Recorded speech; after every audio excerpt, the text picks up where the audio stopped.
اکثر لوگ اس لیے کامیاب نہیں ہوتے کہ وہ مشکلوں کو دیکھ کر میدان چھوڑ دیتے ہیں، اور ایسے لوگ اکثر قائر اور بزدل کی موت مارے جاتے ہیں۔ یاد رکھنا کہ اگر کچھ کرنے کی ضد ہے نا تو مشکلوں کو دیکھ کر پیچھے نہیں بھاگنا، بلکہ خود کو کہنا ہے کہ بس تھوڑا اور تھوڑا اور تھوڑا اور کوشش کرنے والوں کی کبھی ہار نہیں ہوتی۔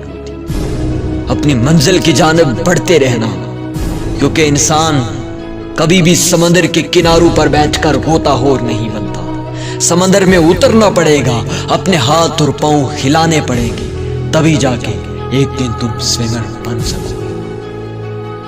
واصف علی واصف کہتے ہیں کہ بڑی منزل کے مسافر کبھی چھوٹے جھگڑوں میں نہیں پڑتے، اور جو بڑی منزل کے مسافر ہوتے ہیں ان کی ہمت ہمیشہ جمع رہتی ہے۔ اشفاق احمد کے ڈرامے کے اندر ایک سین تھا جو سب سے موٹیویشنل سین ریکارڈ کیا گیا۔ ایک عورت آ کر دستک دیتی ہے اور پوچھتی ہے کہ ارشاد صاحب گھر پہ ہیں؟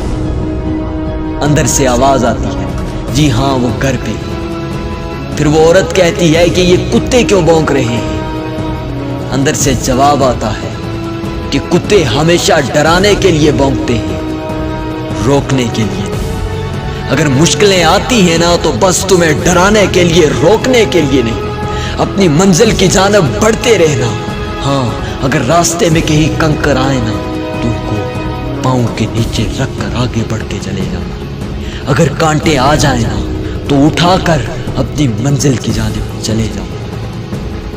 اشفاق احمد کہتے ہیں کہ 80% لوگ اس لیے کامیاب ہوں گے اور 20% اس لیے نہیں، کیونکہ جب کسی کی 3:30 بجے فلائٹ ہو اور 3 بجے اس کی کسی سے لڑائی ہو جائے تو اس میں 20% لوگ ایسے ہیں جو لڑائی کریں گے، لیکن 80% لوگ ایسے ہیں جو سیدھی جا کے اپنی فلائٹ پکڑیں گے، وہ اس سے معذرت کر کے آگے نکل جائیں گے۔ اور یہی بڑی منزل کے مسافروں کی کامیابی کے راز ہوتے ہیں۔ منزل آئے گی اور آگے رہے گی، بس مشکلوں کو دیکھ کر پیچھے نہیں بھاگنا۔ اپنی جیت کا جھنڈا اس وقت تک اپنے ہاتھ میں رکھنا ہے جب تک منزل پر پہنچ کر اسے زمین میں گاڑ نہ دو۔